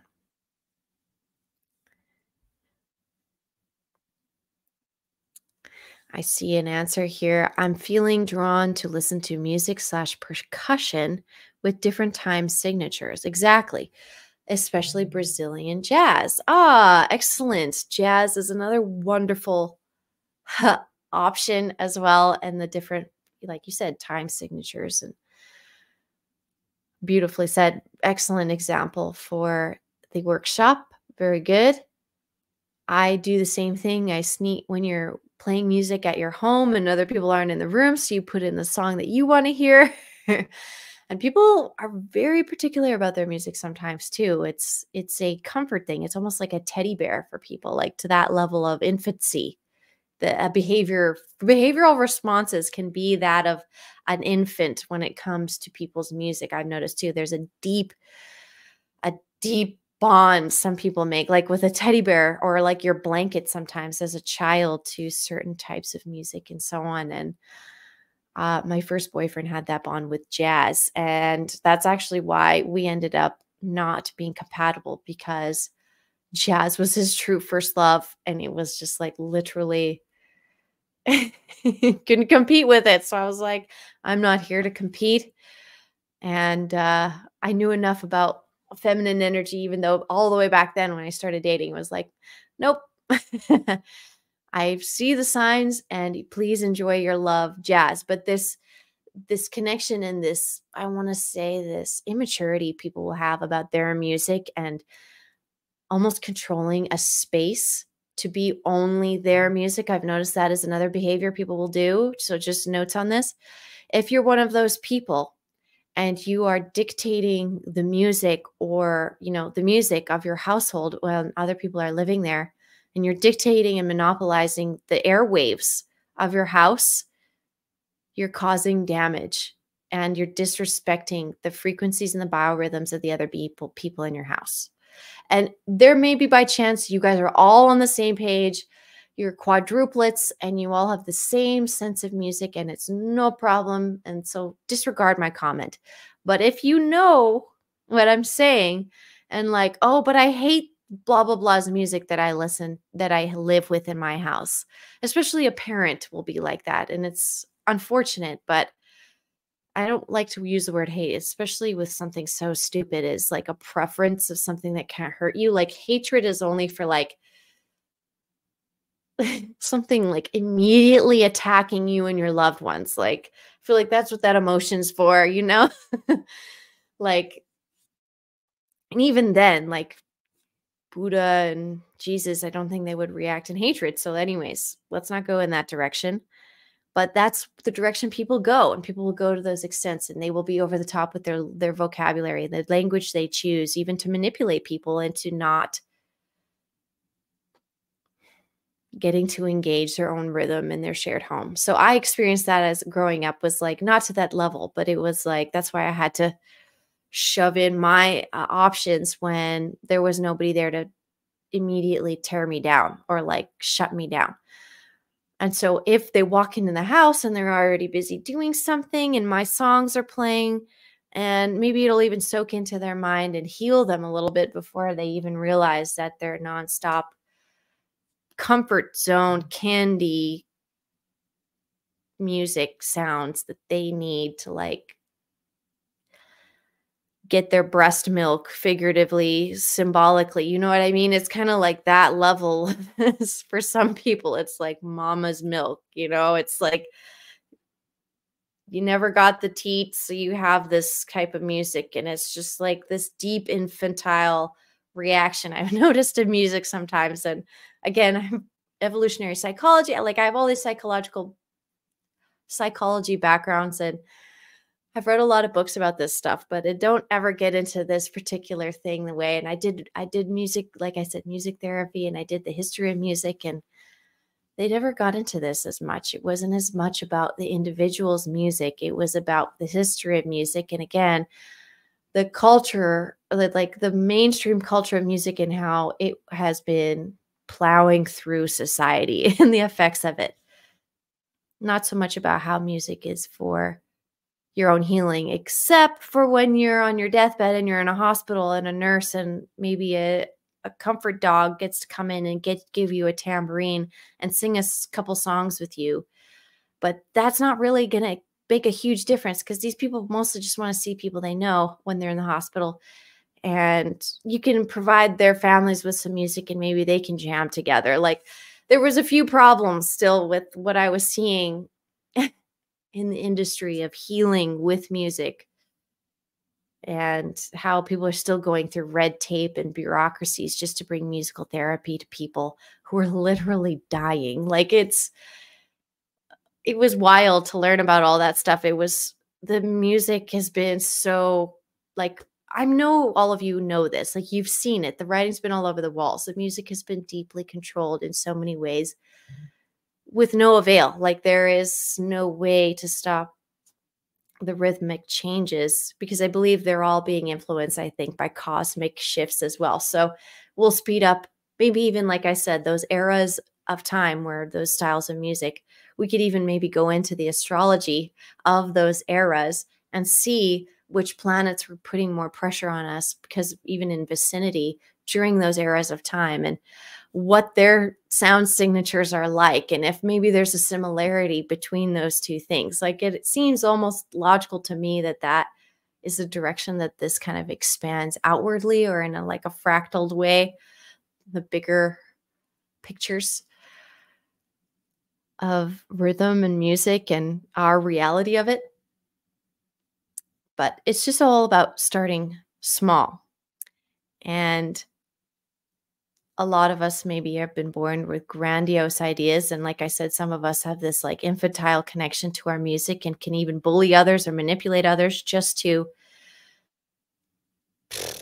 I would say, dominate your environment and get as much dopamine as you can with your time in the day. But if you're sharing your household, you got to chop up the day and the music time equally amongst people you live with, and allow it to be a fun way to connect with your families. What is little Jimmy like listening to? Learn. And you can even hear it. Like, is it dissonant? Is it painful? What emotion is behind that music? You don't even need to talk about it directly, but just having the open space to just even share the music you resonated that week with your family, like I said, on the weekends or whatever, would be so healing. And I would say, I would hope that this would be more of a thing that kind of gets reinstalled into culture, at least in the West. That's all I can really talk and speak on from experience. But I would like to see that more.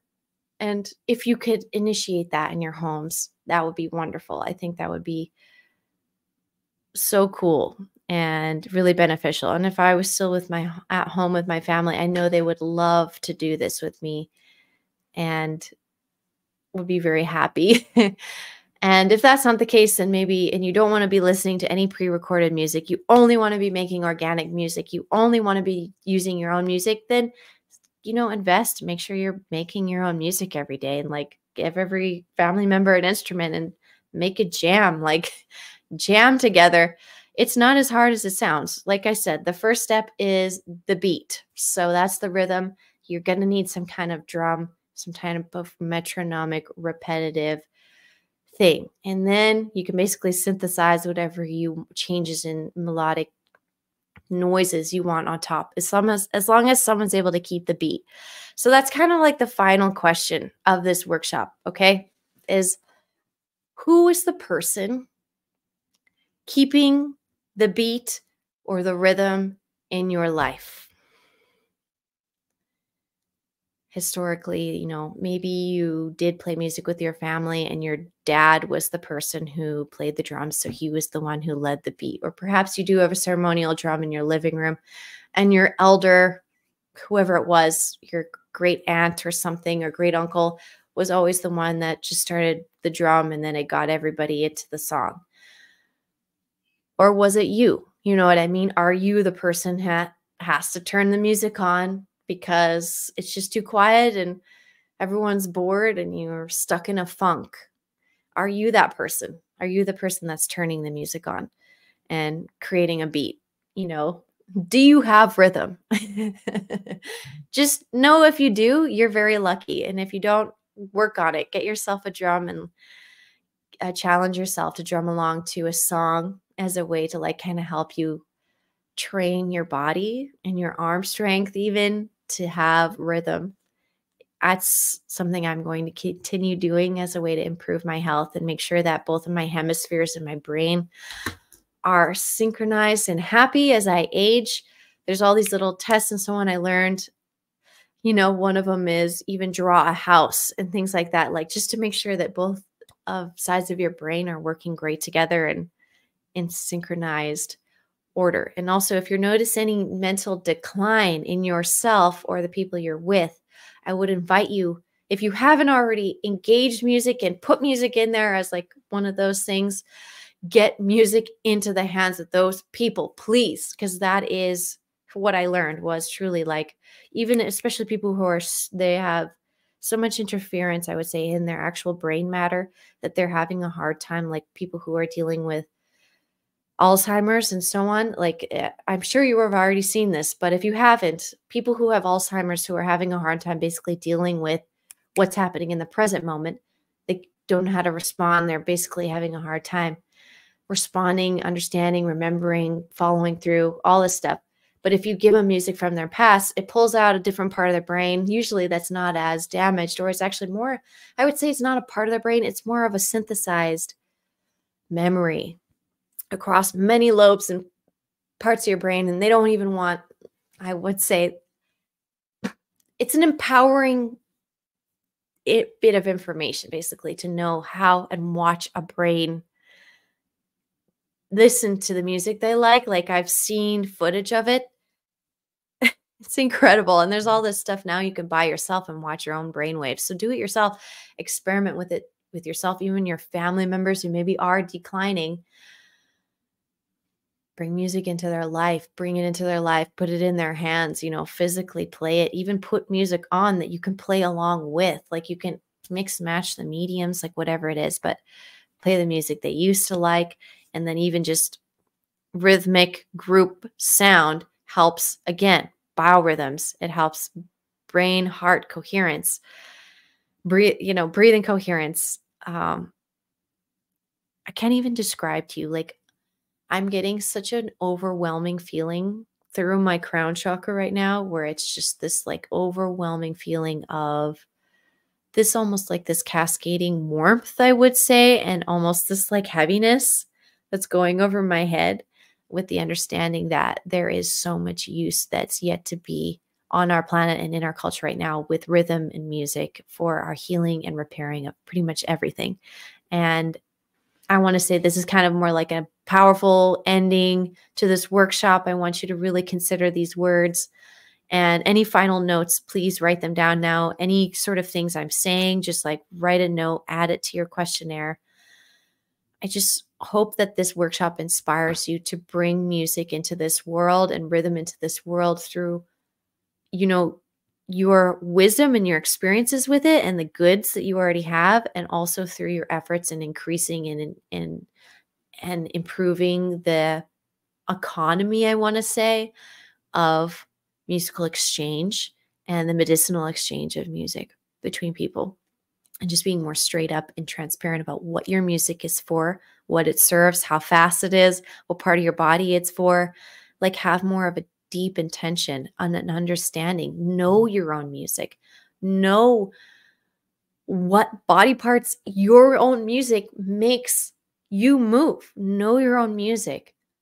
Make a wider, like make a healing album that makes multiple body parts move. This song moves your head. This song's for your shoulders. This song's for your chest. This song's for your hips. This song's for your feet.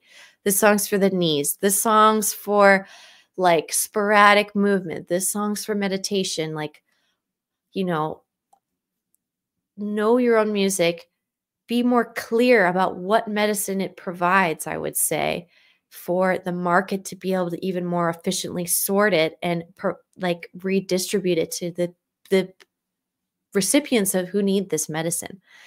So TikTok is trying to do that with algorithms and so on. All of these platforms are trying to organize, and they're organizing information with different motives. And so what's our motive? Our motive is to organize the music to provide the medicine necessary. So we want customer and music connecting with coherency. Like, customer needs this healing, this music is in that category. Try this, you know? People who tried this music also liked this music for this same healing. You know what I mean? That's kind of the picture I'm seeing.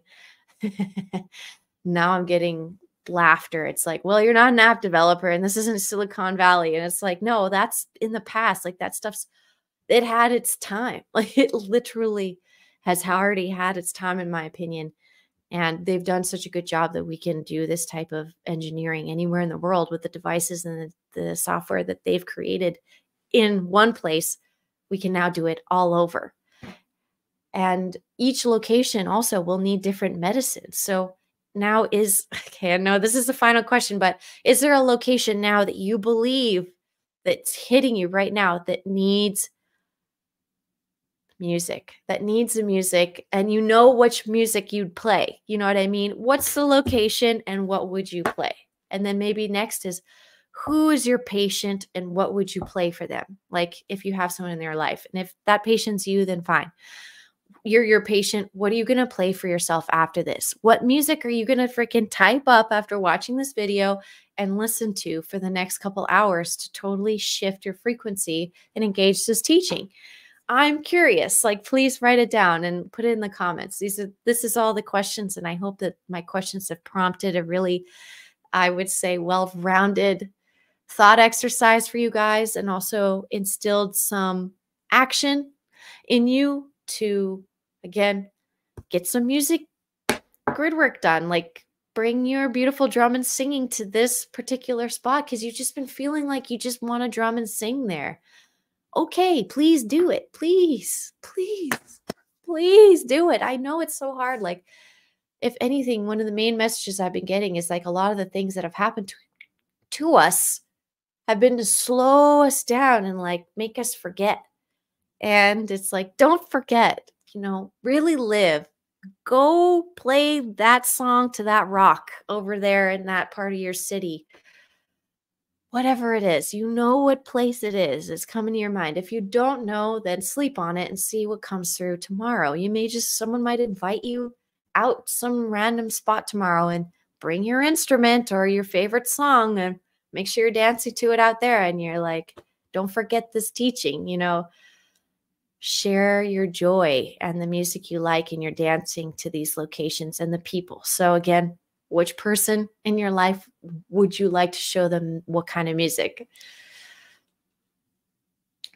I mean, it's almost like a DJ is almost like being a shaman for plant medicines, but with sound. So like, you're shamaning the sound, but you mix both worlds really well as well. And that's another conversation. But the medicine we are providing ourselves is our duty and our honor to ourselves and our ancestor and our ancestry that's going to continue on in our legacy. And then the music and the creations you make to help other people and other spaces, that's also going to be a part of your legacy and your karma too. So be sure, like, you're only putting love in places. And even if you're trying to get something out of your system, or you're having a rage ceremony, do it with love and, you know, out of respect for the spaces you're in.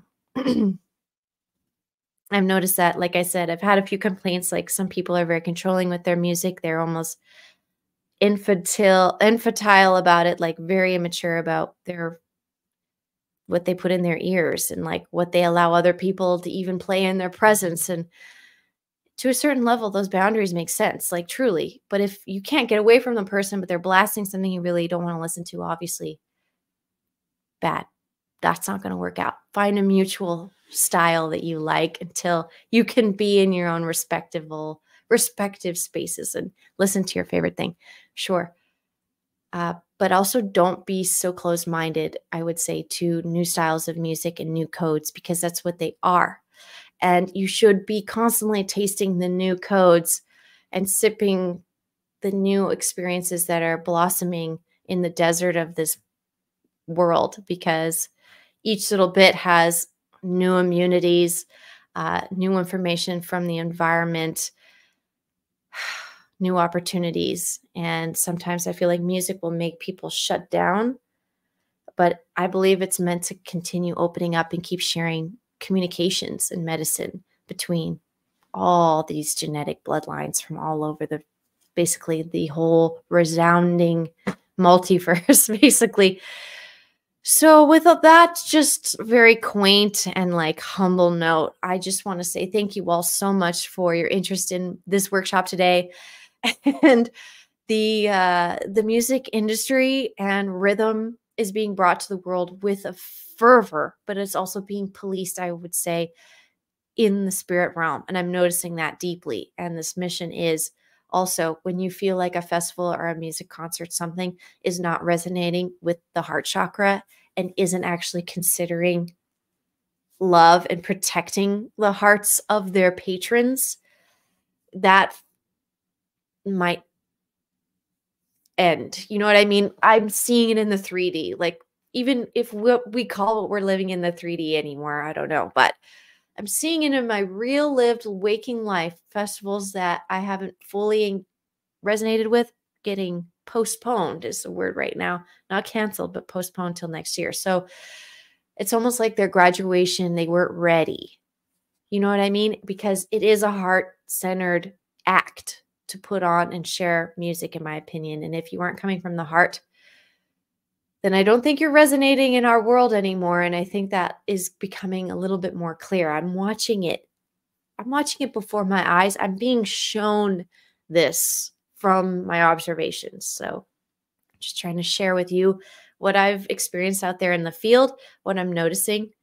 And these light shows and DJs with a screen behind them with visuals, as well as these sort of light shows with lasers so you can etch actual shapes and all this stuff, like this technology for stimulating you while music is happening and in relation to music to make it more intense. Like that whole industry and how it can go both ways. Like it's like a teeter-totter. Like it could be really, really bad or it could look really, really cool. Like the Sphere in Vegas. We're at this crux right now where this technology is so powerful that it could be used for such elation, which it is being used for mostly on the public side, but I've seen the dark. I've seen the potential by perpetuating all this tech and making the speakers bigger and their lights brighter and entrapping you in these buildings and so on to have a full engaged experience. I'm seeing that obviously treading in the area of danger. And so every musical space should be consensual. It should be able to breathe. And if you're noticing that that's not going to be the case, or you're worried about paying money to a specific company because it's giving you the heebie-jeebies, but you want to see an artist that's going to be at that event, don't pay the money, I would say, and see what happens. And see what happens. Be like, why do I feel like I need to be there, but I don't feel fully aligned? Because that might be a clue that that event's about to flip on itself. And that's just a little bit from me. It's just a little bit of extra on top, just to sprinkle here for this 2024 June rhythm workshop from my gathered data from going to these festivals and stuff. As your older sister trying to protect you out here, this is the information I've got. So if you notice that things are maybe, you know, they're using this tech to like make really awful noises or dissonant things or really evil imagery and so on, which I did see sneaking in because it sneaks in and it's covert and this is the motion. It's kind of like, whoop, it like sneaks around and up and underneath and it gets in there when you're least expected, you know, it's like snuck in.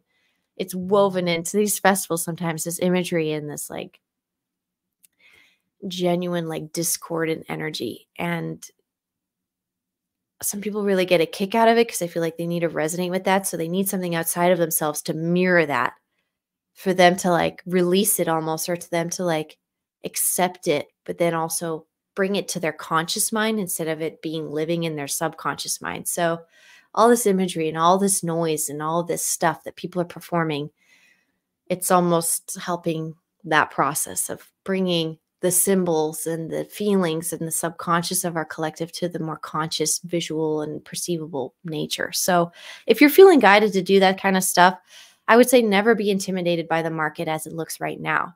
If you want to do something, do it. Because guess what? I'm not pleased. I'm not fully satisfied with what the market is supplying right now. And I'm still shopping. And I'm not the only one. I'm not the only one still shopping. There is a massive population of people still shopping for their particular style of music entertainment that meets their standards. And I'm a forgiving person. I actually allow people to perform beneath my standards and trespass in my reality sometimes because it's such a like minor thing. And I'm like, this is for the plot. There's something else is going on. And so I allow it for a while. But this is with the music festival scene. I'm like, okay, I'll allow this like creepy stuff for the plot. Sorry, I'm going to sneeze.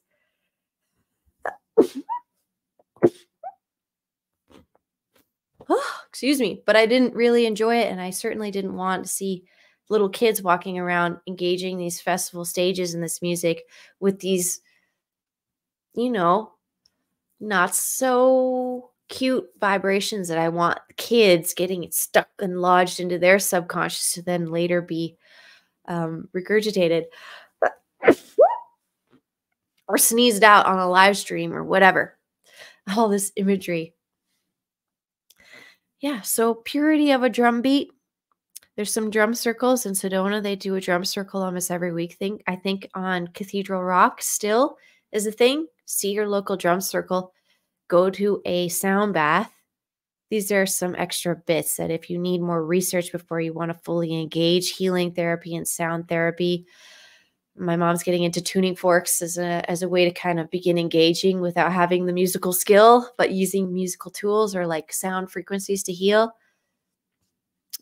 I'm bringing that all into this workshop. We are almost at 2 hours. I want to thank you all so very much again for coming here, for your input. I have exhausted myself in this topic for this particular night. And I hope that all the stuff that you wrote down about yourself, you're going to read over this again.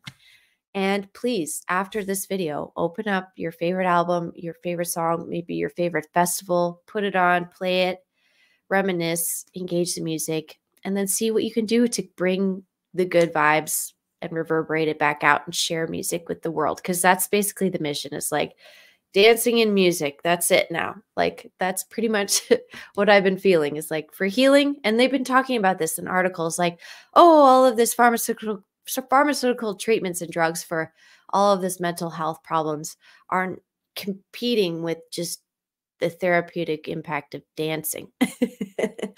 So there's a reason why the aliens came down and danced is all I got to say. And for all the indigenous tribes and so on, like there's so much of that. And I'm not well versed in it. Like I can't wait. There's so much more for me to even learn in this topic. And I'm excited because I felt separate from it. And now I'm in it. And I feel the permission now to participate. So I hope you feel that permission now. I hope I've been able to eliminate maybe those like even unconscious blocks and give some ideas as usual. So thank you all so much for joining this workshop. Again, all the information you need from me is in the description of this video. It is a pleasure and honor. And I hope to see you guys very soon for another live stream and maybe even again start live streaming live music and stuff, which isn't talking, but more music therapy. So that's the plan. You guys see what you can do on your end. I'll keep you updated on my end. Join my Patreon to get the updates because there's more stuff to do and more events and more notes and more synchros and more deeper, crazier stuff happening from all the grid work we just did and lots of updates. So I'm having a great time. I hope you're having a great time. And thanks for going out there and spreading the love far and wide.